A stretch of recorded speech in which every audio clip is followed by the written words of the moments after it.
Gather around, you landlubbers and scallywags. Tonight, we're not talking taxes or politicians, thank God. No, tonight, we're diving headfirst into the salty, swashbuckling world of pirates. But not just any pirate. We're talking about the baddest, most successful pirate you've probably never heard of. Ching Shih. Forget Blackbeard. Forget Captain Jack Sparrow, mostly because he's fictional.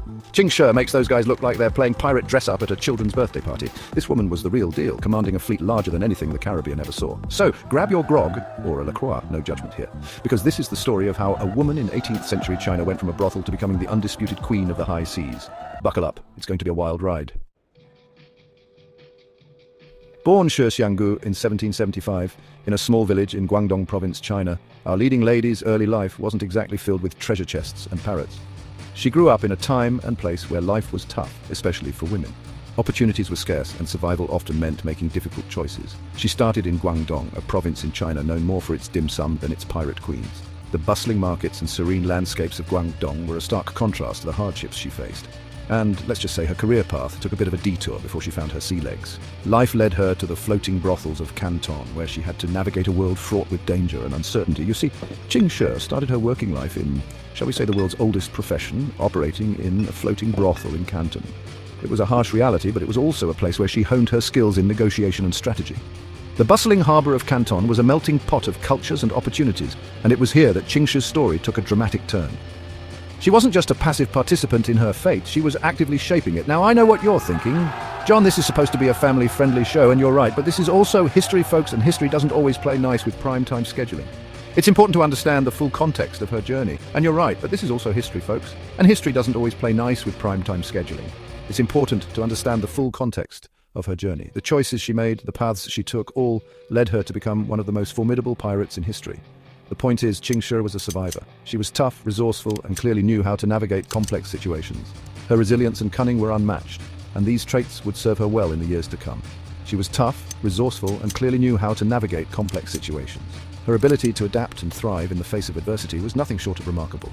Little did she know, these skills would come in handy when she caught the eye of a certain someone who'd change her life forever. This meeting would set the stage for her transformation from a brothel worker to a pirate queen, a journey that would defy all expectations and leave an indelible mark on history. Enter Zheng Yi, a pirate captain with a name that's harder to pronounce than it is to find a decent parking spot in Manhattan. Born into a family of fishermen, Zheng Yi quickly realized that the sea held more lucrative opportunities than just catching fish. He turned to piracy, and with his cunning and leadership, he soon became a formidable force on the waters. Zheng Yi was the head honcho of the Red Flag Fleet, a coalition of Chinese pirate groups that were basically the maritime equivalent of a biker gang. This fleet was not just a ragtag group of misfits, it was a well-organized and disciplined force that ruled the South China Sea with an iron fist. The Red Flag Fleet was feared by merchants and navies alike, and Zheng Yi's reputation as a pirate king was well earned. Now, the details of their courtship are a bit murky. Some say they met during a raid, others claim it was through mutual pirate acquaintances. What is clear, however, is that their union was a game-changer in the world of piracy. Some say it was love at first sight, others say it was a strategic power move. Ching Shih was a woman of remarkable beauty and intelligence, and Zheng Yi saw in her a partner who could help him expand his empire. Their marriage was not just a romantic union, but a strategic alliance that would change the course of history. Knowing Ching Shih, it was probably a bit of both. She was a woman who knew what she wanted and how to get it. Her ambition matched Zheng Yi's, and together they were unstoppable. Ching Shih brought not only her beauty, but also her sharp mind and strategic thinking to the table. Whatever the case, they married in 1801 in a ceremony that was as grand as it was unconventional. Pirates from all over the region attended, and the event was marked by feasting, drinking, and of course a few skirmishes. And Ching Shih, no longer content with just being the captain of her own destiny, decided to take on the South China Sea as well. She quickly proved herself to be a formidable leader, earning the respect and loyalty of the pirate crews. Under her command, the Red Flag Fleet grew even more powerful. Together we will be unstoppable. Our combined forces will dominate the seas, and no one will dare to challenge us. With your mind and my fleet, the seas will be ours. We will create a legacy that will be remembered for generations. Together, they were a force to be reckoned with. Their combined leadership and strategic brilliance made the Red Flag Fleet an unstoppable juggernaut. They ruled the South China Sea with an iron fist, and their names became synonymous with fear and respect. Zheng Yi had the ships and the experience, having spent years building his fleet and honing his skills as a pirate leader. His knowledge of the sea and his tactical acumen were unmatched. And Ching Shih, well, she had the brains, the ambition, and a knack for making sure everyone knew who was really in charge. Her ability to strategize and her ruthless efficiency made her a leader that even the most hardened pirates respected. The ambition and a knack for making sure everyone knew who was really in charge. She implemented strict codes of conduct and ensured that her crew followed them to the letter. Under her leadership, the Red Flag Fleet became the most feared pirate fleet in history. Under their joint leadership, the Red Flag Fleet went from a ragtag group of buccaneers to a full-blown maritime superpower. We're talking over 40,000 pirates, hundreds of ships, and enough firepower to make even the most seasoned admirals sweat. But Ching Shih wasn't just about brute force. She was a brilliant strategist, implementing strict rules and regulations that would make a modern-day corporation blush. She understood that a well-organized pirate fleet was a successful pirate fleet, which, let's be honest, is a terrifying thought. We're ready, Captain. Just say the word. Their targets, coastal towns, fishing villages, and of course those juicy treasure-laden merchant ships that were just begging to be relieved of their cargo. Ching Shih's raids were legendary, a whirlwind of swords, cannons, and enough stolen silk to make a fashion designer weep. Now you might be thinking, pirates, rules? Those words don't go together, John. It's all rum, parrots, and saying "ar" a lot. And you're right, partially. But Ching Shih wasn't your average pirate. She ran a tight ship, literally, and her code of conduct was more hardcore than your average HOA agreement. Disobedience was met with swift and brutal punishment. Desertion? Off with your head. Stealing from the loot before it was properly divvied up? Enjoy that hand removal service courtesy of Ching Shih's enforcers. But there was a method to her madness. These rules, harsh as they were, created discipline and loyalty. They turned a chaotic band of pirates into a surprisingly well-oiled seafaring machine. Plus, you know, it's always good to have a few ground rules when you're running a floating criminal enterprise. As you can imagine, Ching Shih's meteoric rise to power didn't exactly go unnoticed. The Chinese government, the Portuguese Navy, the British East India Company, they all took turns trying to take her down. And how did she respond? By basically saying, "Bring it on!" Naval battles raged, cannons roared, and the South China Sea became a stage for the ultimate showdown between Ching Shih and, well, everyone else.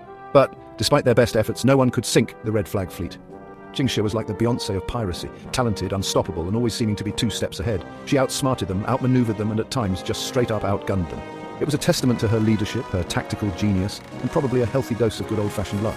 The woman was basically the pirate equivalent of a cockroach, impossible to kill, and seemingly able to survive anything. By 1810, after years of plunder and outmaneuvering everyone, Ching Shih did something no one expected. She decided to retire. That's right, she went full-on Marie Kondo on her pirate life and decided it was time to spark some joy elsewhere. But this wasn't some hasty escape plan. Oh no, Ching Shih negotiated her retirement package like a boss. She struck a deal with the Chinese government, securing amnesty for herself and thousands of her crew. She even managed to keep a sizable chunk of her ill-gotten gains, because why not? Think about that for a second. This woman, who had spent years terrorizing the seas, managed to negotiate her way out of trouble and into a comfortable retirement. It's like if El Chapo had managed to retire to a beach house in Cancun with a lifetime supply of guacamole. It was unheard of. So what did Ching Shih do with her golden years? After a life filled with high-seas adventure, commanding a fleet of pirates and defying the odds, you might think she would retire quietly. But no, Ching Shih was not one to fade into obscurity. Well, she opened a gambling house, because of course she did. This wasn't just any gambling house, it became a bustling hub of activity, a place where fortunes were made and lost. Ching Shih knew how to run a tight ship, whether it was on the open sea or in the heart of a gambling den. And she lived to the ripe old age of 69, which, considering the life expectancy back then, was basically the equivalent of living to 150 today. Her longevity was a testament to her resilience and cunning, traits that had served her well throughout her life. Ching Shih's story is a reminder that history is full of surprises, and that the most extraordinary tales often come from the most unexpected places. Who would have thought that a woman once sold into prostitution would rise to become one of the most feared pirates in history? And that sometimes the most unlikely people can achieve extraordinary things. Ching Shih's journey from the brothels of Canton to the command of a pirate fleet is nothing short of legendary. She was a woman who defied expectations, shattered glass ceilings, or should I say, glass portholes, and rewrote the rules of what was possible. Her legacy is a powerful reminder that determination and ingenuity can break through any barrier, and proved that even in a man's world, a woman could rise to the top. Ching Shih commanded respect and loyalty from her crew, and her leadership skills were unparalleled. So the next time you're feeling stuck, uninspired, or like you're drowning in a sea of mediocrity, remember Ching Shih. Her story is a beacon of hope, showing that no matter where you start, you can chart your own course and achieve greatness. Channel your inner pirate queen, or king, and embrace the spirit of adventure and resilience. Let Ching Shih's legacy inspire you to take bold steps and pursue your dreams with unwavering determination, and go after what you want. Remember, the journey to success is often filled with challenges, but it's those who persevere who ultimately reach the top. Just maybe leave the whole plundering and pillaging thing out of it. While Ching Shih's methods were extreme, her spirit of defiance and ambition is something we can all learn from. Or don't, I'm not your mum. But seriously, find your own path, make your own rules, and live your life with the same fearless determination that made Ching Shih a legend.